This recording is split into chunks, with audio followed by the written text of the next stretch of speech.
shot.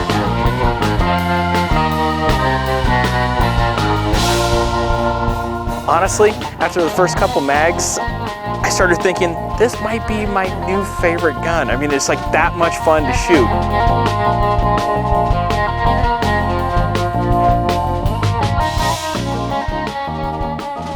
Good morning, guys. Welcome back to Nobody Training. I'm your host, Nobody, and we are back at the Untrained Unprofessional Workbench this morning, working on the Glock 43X.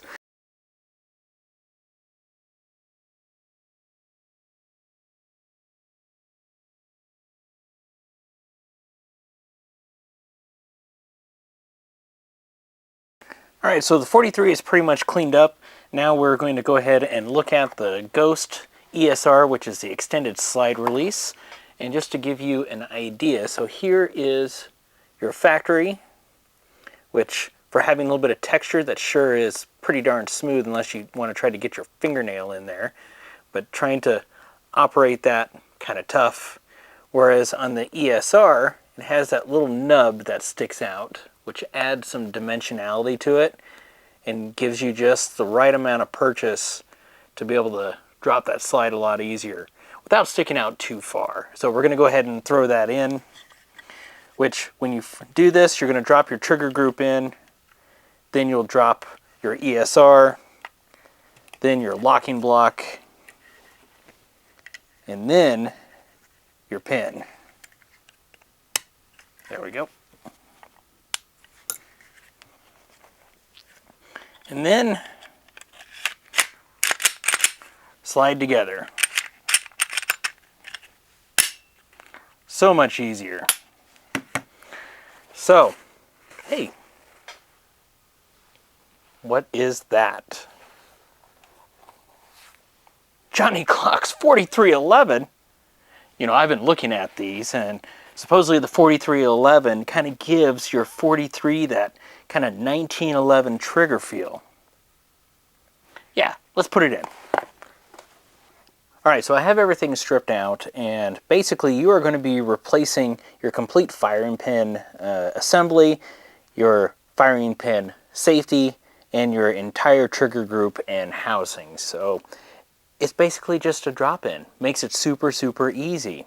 Now, let's suspend this play pretend that we're doing, and I will tell you that I have had this in the 43 the last time I went out to the range, and I have about 100 rounds through it, and it feels really, really nice.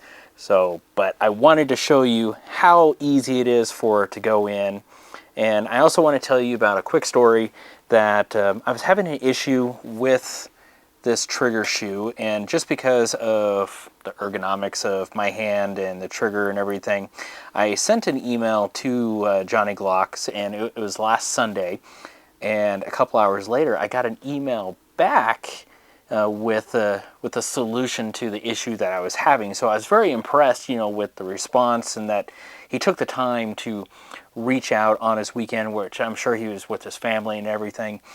But it just goes to show that the level of service that he tries to provide. But to give you a quick rundown of what was going on, just with how short my finger is and everything, is that when this trigger is in, if I had a longer finger, I'm sure it would be fine. I can compress this all the way and the trigger safety does not hit the frame. But just because of how my finger hits, it does hit the frame a little bit as you're pulling the trigger, and you feel that little stutter. And so I emailed Johnny. It's like what he suggested was you actually remove the safety, and you, just with these little set screws right here, and there's a little spring, and you just trim off a couple of coils, and that should make it a lot easier to compress it with what I have going on. So if you have the same issue, that's how you solve that, which I'm going to do that really quick. Alright, so I found the right size for the screw here. It says it's a 1.3. These have kind of like, they kind of flare out a little bit, so even if it's slightly off, it's good, but it's working. And I'm capturing everything just so the spring doesn't go shooting out, which I just felt it pop. It sure is a little guy. Now I'm going to start with taking off just that very top, because I could always do more. And then I'm going to take this cut end and I'm going to put it in first. And that way the non-cut end will be up against the moving part, keeping it nice and flat.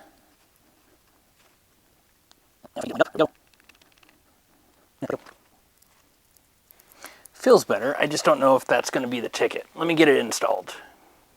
Okay, so I tried taking off the first little top part and threw it back in, and it was still just barely hitting the frame, so I took another coil off and it is just barely squeaking by. So that's where I'm going to leave it at and just try shooting it right there for now, because I can always come back and revisit it if I need to.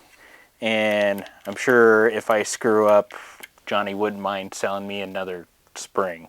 Okay, so now that we're back into Fantasyland, we're going to be installing the rest, or all of these components, and we're going to go ahead and just keep track of how long this really takes. I mean, being that it's just drop in, shouldn't take long at all. So let's go ahead and start. We're going to grab our entire trigger group and drop it into the frame.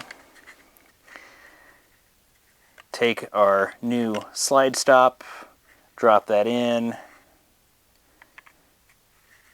Now on this, the first time you do this, you do want to put this small little tube. It is meant to go on, here, let me pull this out. It's messing with my time, but there's a little spring right there, and that is to help you get this all locked in properly. And then once you do that, you just pull it out.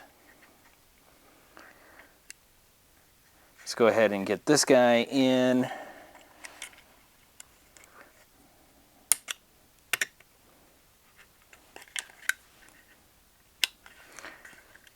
Perfect. Almost done with the frame. There we are. Frame is done. Okay, now let's go on to the slide. Going to take our firing pin safety and our spring. Now this little flat side right here goes up against the frame itself.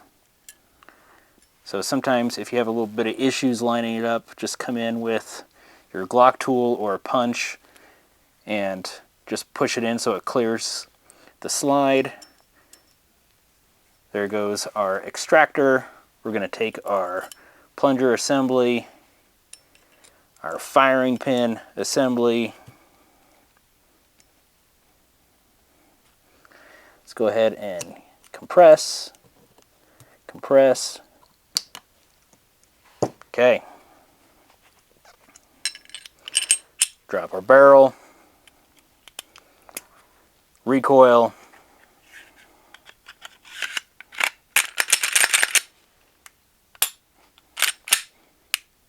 Look at that reset. That reset is nothing. Boomed right there. Boom.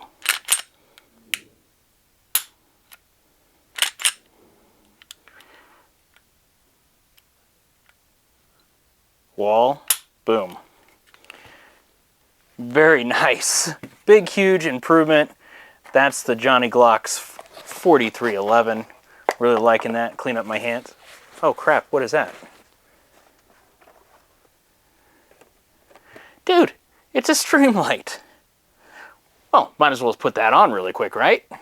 Alright, so once you install your battery, which you do through the front, you just unthread the cap, put it in, and then tighten it back up.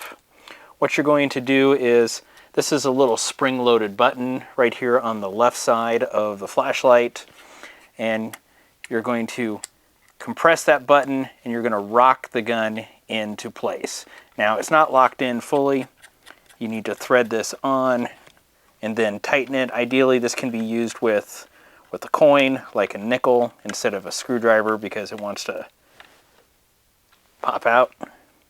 But once you get that locked on, it's going to be perfect. Light activation is pretty easy. You can either do constant on, then off, or you can hold and it'll stay lit until you release. So pretty easy. Now I can clean my hands. What is this? Antimatter Industries micro wing. Yeah, me talk good. It's meant to go on this light. Alright, so I got everything prepped. You're going to go ahead and remove this assembly. It's got a little spring load. It's also got a small little C-clip that you don't want to lose. Try to take it off beforehand. I kind of forgot about it and goobered up those end threads. I'm human and imperfect. So you're going to want to remove the left side because you no longer need that, because the antimatter wing is actually going to take the place of that particular part.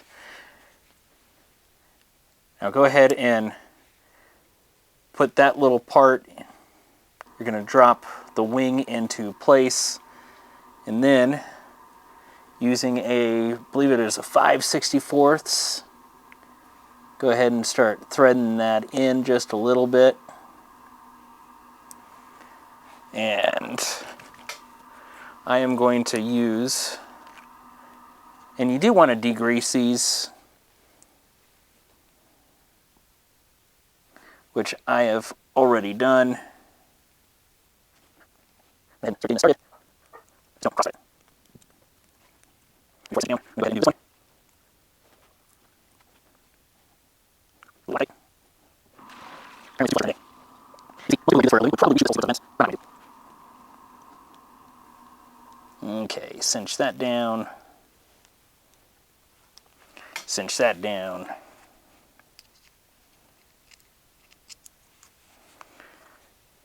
Now we're going to go ahead and take our spring and our little cap and go ahead and thread it on.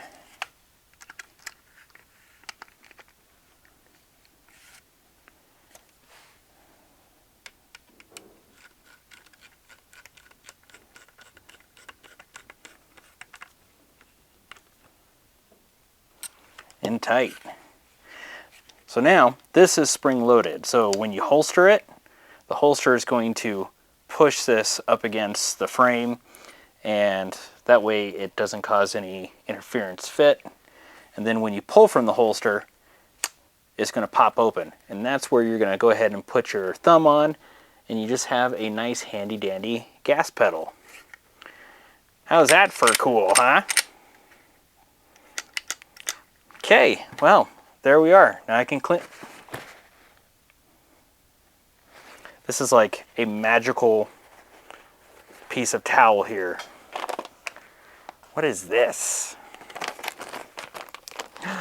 Shield arms.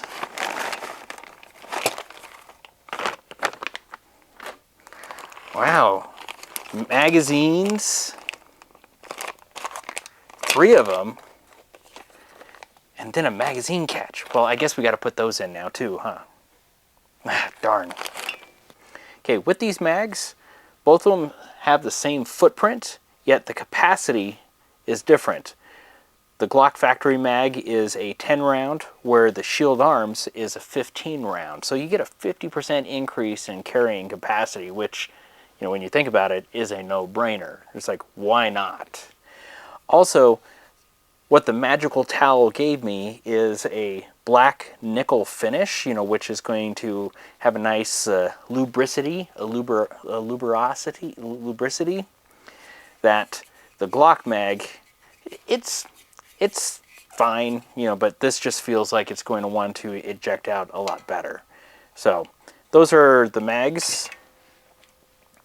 Now when you get a Shield Arms, you want to swap out to their metal mag release, just because the metal mag is going to chew up the polymer mag release, and eventually it's going to fail. So you want to go ahead and swap out to the metal mag release if you're going to have any Shield Arms magazines. Now putting these in is going to be just like putting in your standard mag release. So that all stays the same.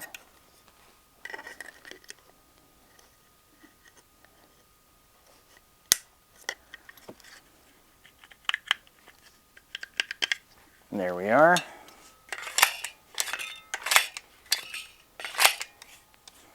Nice.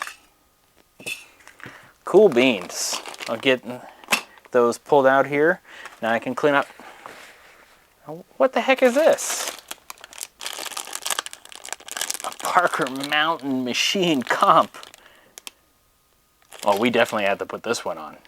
Okay, got everything out of the packaging here, and what it comes with, got some red Loctite, your barrel alignment tool, your comp, which this is actually steel, so you're going to have that added weight versus an aluminum comp. And just to give you an idea how cool this is going to be. Oh, it's going to be gorgeous. What do you think? I know, I can't wait. Your threaded barrel, which by the way, I've already degreased the threads on both of these. They call this a mushi block, which you use for tightening this on. And of course, your instructions. How they suggest doing this is get it in, thread it on, and see where the timing is. Now, with the timing like this, it's off. You apparently want it closer to here. So you got to figure out which of these shims or a combination of shims you got to use. And they give you a 2 thousandths, 2 5,000ths, and 4 10,000ths shims. And it's kind of just a trial and error kind of thing. Now, what I found, just playing with it here just a few minutes ago, is that this 5,000th shim seems to be the best one. And get this threaded on.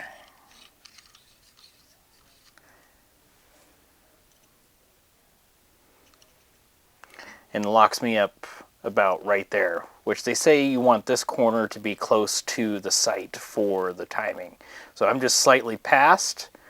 So with the combination of the red Loctite, I think I will be okay. Alright, so I got it locked up into the mushi block, and I have my adjustable wrench here. Now, one thing that I just made sure of was I didn't have any sharp, crappy edges on this wrench. Ran a file over it, broke the edges, just so it doesn't damage the barrel. Twist this towards you to tighten it up.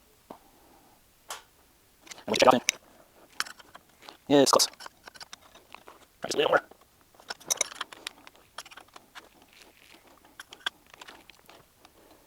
I don't know why, but it feels like I'm off by just a little bit. But they suggest getting your spring in and then checking to see how it looks. Okay, so I'm looking at it, and it looks like this right side has a little bit larger of a gap than the left. Which,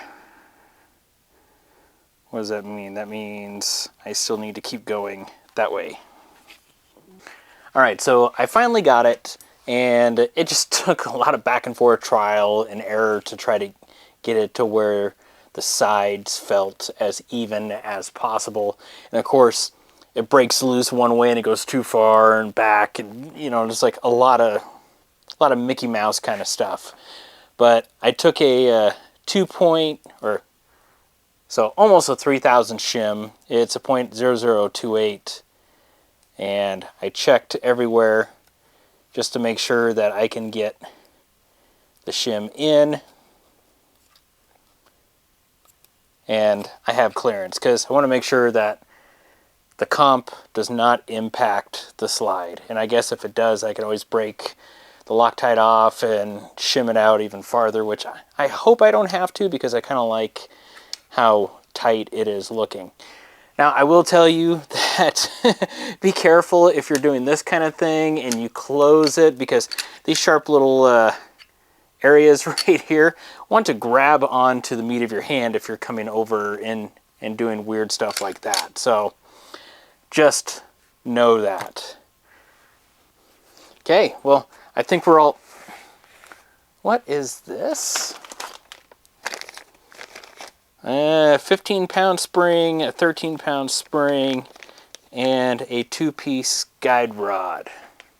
These are from Sovereign Arms, and being that the, I guess, since the factory spring being 17 pounds, if I remember correctly, when you add a comp onto it, then you could be changing the recoil impulse. And so like the current ammunition, if I'm using a 115 grain PMC, for example, with the comp, the 17 may be too strong, and so I gotta be able to tune it down for the ammo that I'm going to be using.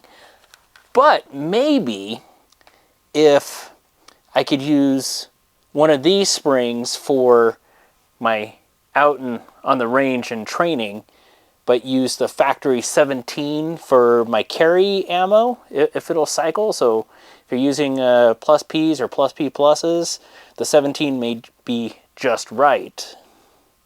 I don't know. We're gonna have to go to the range now, huh? So I guess we should put these together before we go out. I'm gonna load it up with the 15-pound spring first. Now, just so you know, you can get these, this is the part that's visible at the front of the gun. You can get these in different colors. I chose gray, but it's not really gonna matter because it's getting covered up. So, how do we put these together? You're gonna take this little cap. It's gonna have a little cup shape. That's going to face in towards the gun. This large diameter spring will go over that. Drop this sleeve. Then go ahead and drop this spring right here.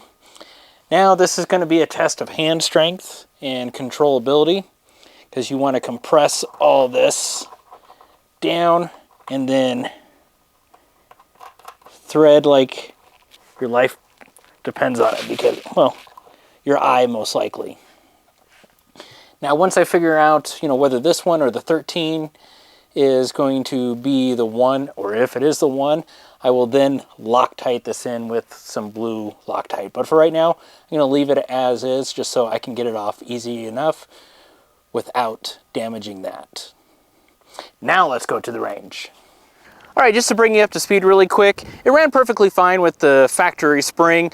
I have swapped out to the 15-pound, and it's been running really, really well, except for the very first time it cycled with the 15 round, I had a malfunction. I cleared that, and ever since then, it has been just fine.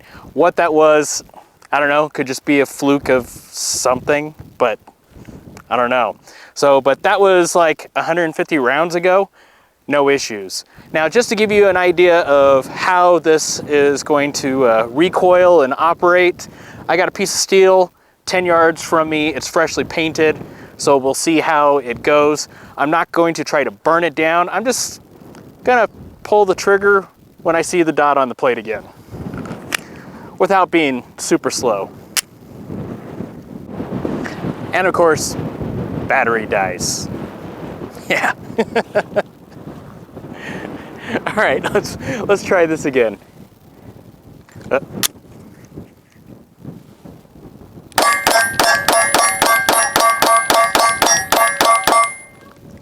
Caught a piece of frag right there.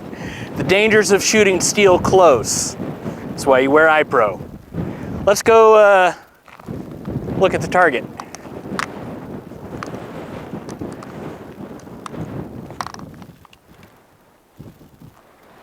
Decent grouping. As I practice more with this, I'm sure it'll get faster and tighten up and everything, but it feels so much better compared to what it originally was. This was just a snappy little guy.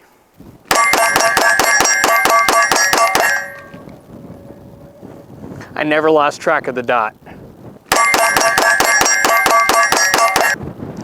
Well guys, that's my new everyday carry. Well, will be my new everyday carry, because after all, I still want to put more rounds through it, so that way I get a better feel of how it is going to function.